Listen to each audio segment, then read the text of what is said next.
Hello மக்களே, welcome to RJ Tamil audio novels. நான் தான் உங்கள் ஆர்ஜே. என்னுடைய கதைகளை கேட்டு மகிழ என்னுடைய சேனலை சப்ஸ்கிரைப் செய்து கொள்ளுங்கள். இப்போ வாங்க கதைக்குள்ள போகலாம். கதையின் பெயர் அவநதிகாரம். அத்தியாயம் 17. அபிமன்யு அங்கிருந்து நகர்ந்ததும் ஜீவா மீராவையும் வள்ளியம்மையையும் அழைத்து கொண்டு தாத்தா இருக்கும் அறையை நோக்கி சென்றான். அப்பொழுது அறையில் இருந்து வெளிவந்த செவிலியர் ஜீவாவை பார்த்து, என்ன சார், எங்கே போறீங்க என்று விசாரித்தார். அதற்கு ஜீவா, சிஸ்டர், இவங்க எங்களோட சொந்தக்காரங்க, வெளியூரிலிருந்து தாத்தாவை பார்க்க வந்திருக்காங்க, அதான் தாத்தாவை பார்க்க கூப்பிட்டு போயிட்டு இருக்கேன் என்று கூறினான். அதற்கு அந்த செவிலியர், இருங்க, இப்படி மொத்தமாக எல்லாரும் ஐசியூக்குள்ளே போகக்கூடாது, அதனால் ஒவ்வொருத்தராக போய் பாருங்க என்று கூறினார். சரிங்க சிஸ்டர் என்று ஒப்புக்கொண்டான் ஜீவா. பிறகு ஜீவா வள்ளியம்மையிடம், பாட்டி, நீங்கள் முதலில் போய் பார்த்துட்டு வரீங்களா என்று கேட்டான். வள்ளியம்மைக்கு எப்படி வேலுச்சாமியை எதிர்கொள்வது என்ற மனதைரியம் இல்லாமல் போனது. குழப்பமான மனநிலையோடு, சரிங்க தம்பி என்று தலையசைத்தார். அவர் மனதிற்குள் ஏகப்பட்ட கேள்விகள். மீரா யார் என்ற உண்மை மீராவிற்கு தெரிய வந்துவிடுமோ? இவர்கள் யாரேனும் கூறிவிடுவார்களோ? வேலுச்சாமி மீராவை பார்த்தால் என்ன கூறுவாரோ என்ற குழப்பமும் பதட்டமும் சேர்ந்த மனநிலையில்தான் வள்ளியம்மை ஐசியூவினுள் சென்றார். வேலுச்சாமி ஆக்சிஜன் மாஸ்க் உடன் உள்ளே சிகிச்சை பெற்று கொண்டிருந்தார். இவரை கண்டதும் வா என்னும் விதமாக தலையசைத்தார் வேலுச்சாமி. வேலுச்சாமியின் அருகில் சென்ற வள்ளியம்மை தன் புடவையின் முந்தானையால் வாயை பொத்திக்கொண்டு சத்தம் இன்றி அழுதார். அவரை பார்த்த வேலுச்சாமி அழவேண்டாம் என்னும் விதமாக தன் தலையை அசைத்தார். வேலுச்சாமிக்கு ஆக்சிஜன் மாஸ்க் வைத்திருப்பதால் அவரால் பேச முடியவில்லை. எனவே தான் கூற வருவதை சைகை செய்து காட்டிக்கொண்டிருந்தார். வேலுச்சாமியிடம் வள்ளியம்மை, என்னை மன்னிச்சிருங்க மாமா, என்னால் அவரை மீறி ஒன்றும் பண்ண முடியல என்று கூறி அழுதார். அதற்கு வேலுச்சாமி எந்த அசைவும் காட்டவில்லை. சிறிது நேரம் வள்ளியம்மை மௌனமாக இருந்தார். என்ன பேசுவது என்று அவருக்குமே தெரியவில்லை. பிறகு தயங்கியபடி வேலுச்சாமியிடம், மாமா, என் கூட மீராவும் வந்திருக்கா என்று கூறினார். அவர் கூறியதை கேட்டவுடன் வேலுச்சாமிக்கு பெரும் தெம்பு வந்தது போல் இருந்தது. மகிழ்ச்சியின் அறிகுறியாய் அவர் கண்களின் ஓரம் கண்ணீர் வழிந்தது. வள்ளியம்மை தன் இரு கரங்களையும் கூப்பி வேலுச்சாமியை பார்த்து, தயவு செய்து அவகிட்ட எந்த உண்மையையும் சொல்லிடாதீங்க மாமா, உங்க காலில் வேணும்னாலும் விழறேன் என்று கூறி அழுதார். இதற்கு வேலுச்சாமிக்கு என்ன கூறுவது என்று தெரியவில்லை. அவரும் பிள்ளையை இவர்களிடமிருந்து பிரிக்க வேண்டும் என்று எண்ணவில்லையே, இவர்களுடைய உறவு வேண்டும் என்று மட்டும்தானே நினைத்தார். இப்பொழுது வேலுச்சாமி தன் ஆக்சிஜன் மாஸ்கை கழட்ட முயன்றார். வள்ளியம்மை பதட்டமாக, என்ன ஆச்சு மாமா, என்ன பண்ணுது, டாக்டரை வர சொல்லட்டுமா என்று கேட்டார். வேலுச்சாமி மெதுவான குரலில், வேண்டாம் வள்ளி, எனக்கு ஒன்றும் இல்லை, உன்கிட்ட கொஞ்சம் பேசணும், இப்போ பேசலைன்னா இனிமே பேசவே முடியாமல் போயிடுமோன்னு தோணுது என்று கூறினார். அதற்கு வள்ளியம்மை, வேண்டாம் மாமா, இப்படியெல்லாம் பேசாதீங்க, உங்களுக்கு எதுவும் ஆகாது என்று கண்களில் கண்ணீரோடு கூறினார். வேலுச்சாமி, நான் மீரா கிட்ட எந்த உண்மையையும் சொல்ல மாட்டேன், ஆனால் நான் உன்கிட்ட ஒரு விஷயம் கேட்பேன், அதை நீ செஞ்சு கொடுக்குறேன்னு எனக்கு சத்தியம் பண்ணணும் என்று கேட்டார். ஐயோ மாமா, என்னால் முடியாத காரியத்தை எதுவும் கேட்டுடாதீங்க என்று கூறி அழுதார் வள்ளி. இது மீராவை பற்றின விஷயம் இல்லை வள்ளி, நீ எதை பற்றியும் நினச்சி பயப்பட வேண்டாம், உன் பொண்ணை உன்கிட்ட இருந்து நான் பிரிச்சிட மாட்டேன், இது வேற விஷயம் என்று கூறினார் வேலுச்சாமி. அவரை யோசனையோடு பார்த்த வள்ளி, எதுவாக இருந்தாலும் சொல்லுங்க மாமா, என்னால் முடிஞ்சா கண்டிப்பாக நான் பண்ணி கொடுக்குறேன் என்று கூறினார். உடனே வேலுச்சாமி தாமதிக்காமல், உன் பேரனுக்கும், அதாவது மீராவோட பையனுக்கும் என் பேத்தி கயல்விழிக்கும் கல்யாணம் பண்ணி வைக்கணும் என்று மெதுவாக குண்டை போட்டார். அதை கேட்ட வள்ளியம்மைக்கு என்ன பதில் கூறுவது என்று ஒன்றும் புரியவில்லை. அபிமன்யுவின் குணம் அறிந்தவராயிற்றே, அபி இதற்கு ஒப்புக்கொள்வானா என்று அவருக்கு தெரியவில்லை.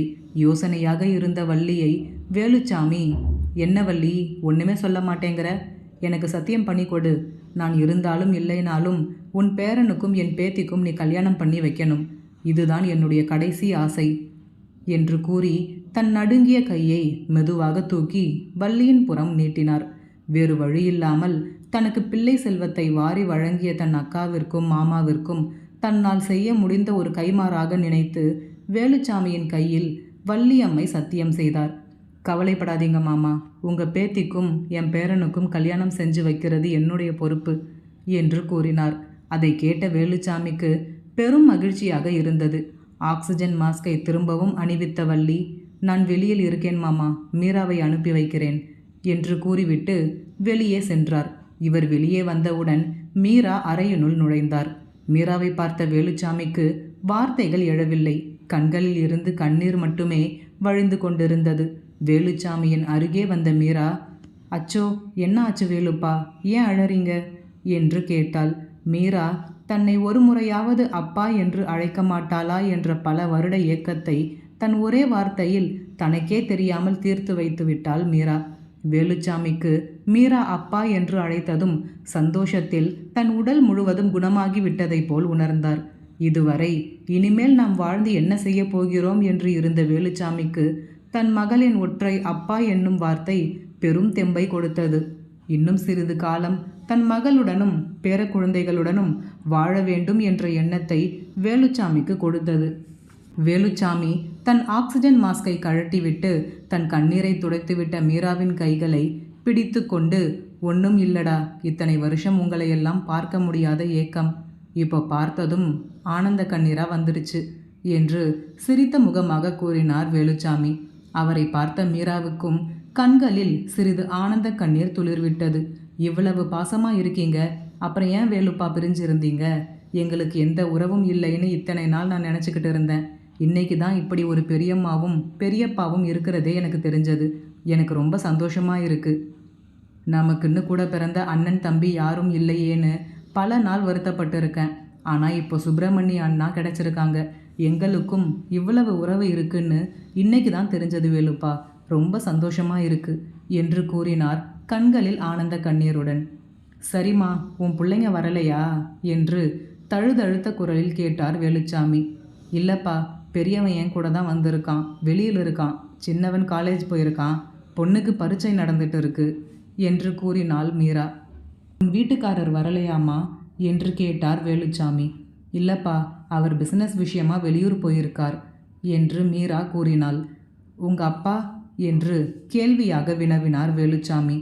நீங்கள் உடம்பு சரியாகி வந்ததும் சொல்கிறேன் என்று கூறினாள் மீரா. மீராவின் சிரித்த முகத்தை பார்த்ததுமே வேலுச்சாமிக்கு புது தெம்பு கிடைத்து விட்டது. மீரா பேசிக்கொண்டு இருக்கையில் வெளியே அனைவரும் பதட்டமும் பயமுமாக நின்று கொண்டிருந்தனர். வள்ளியம்மை மட்டுமல்லாது மரகதம் பாட்டி குடும்பத்தினரும் மீராவிடம் எந்த உண்மையையும் வேலுச்சாமி கூறிவிடக்கூடாது என்று பதட்டமாக இருந்தனர். வள்ளியம்மை பாட்டிக்கு மீராவுக்கு உண்மை தெரியக்கூடாது என்ற பதட்டம் ஒரு புறம் இருந்தாலும், வேலுச்சாமி தன்னிடம் வாங்கிய சத்தியத்தின்படி எப்படியாவது அபிமன்யுவுக்கும் கயல்விழிக்கும் திருமணம் செய்து வைத்துவிட வேண்டும் என்ற உறுதியுடன் இருந்தார்.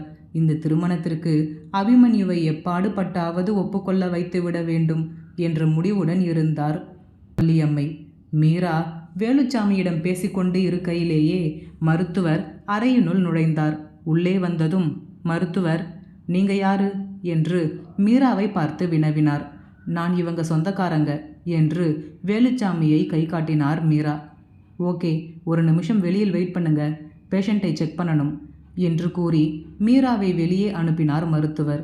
சரி என்னும் விதமாக மருத்துவரிடம் தலையசைத்த மீரா வேலுச்சாமியையும் பார்த்து தலையசைத்து விட்டு வெளியே சென்றாள்.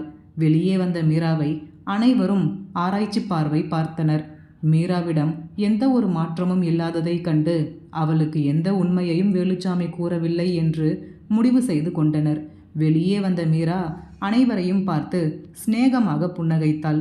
நேராக மரகதம் பாட்டியிடம் சென்ற மீரா, என்ன ஆசிர்வாதம் பண்ணுங்க பெரியம்மா என்று கூறி டக்கென்று காலில் விழுந்து விட்டார்.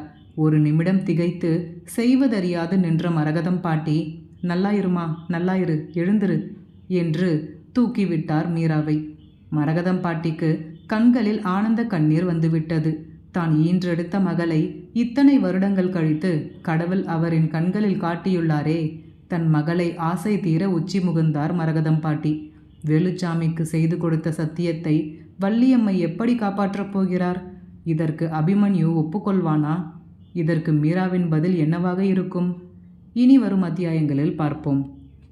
இந்த கதை பிடித்திருந்தால் மறக்காமல் லைக் பண்ணிவிட்டு அப்படியே சப்ஸ்கிரைப் பண்ணிடுங்க ஃப்ரெண்ட்ஸ். மீண்டும் அடுத்த அத்தியாயத்தில் சந்திப்போம். நன்றி.